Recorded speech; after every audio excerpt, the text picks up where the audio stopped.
Okey, ni adalah bahan untuk Cik Orchid buat sambal belacan tomato.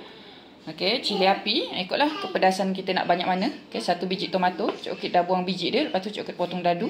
Okey, ni belacan Cik Orchid goreng tadi. Okey, jom kita start. Okey, mula Cik Orchid tumbukkan cili api ni. Okey, hancurkan sampai biji-biji dia sekali . Tumbuk sampai lumat cili api ni. Okey, dah lumat macam ni, masukkan belacan. Masukkan sedikit chicken stock ataupun secukup rasa .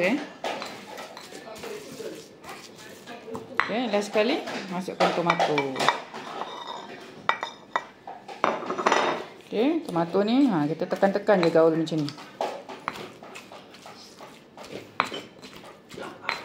Sampai semua bahan ni tercampur lumat.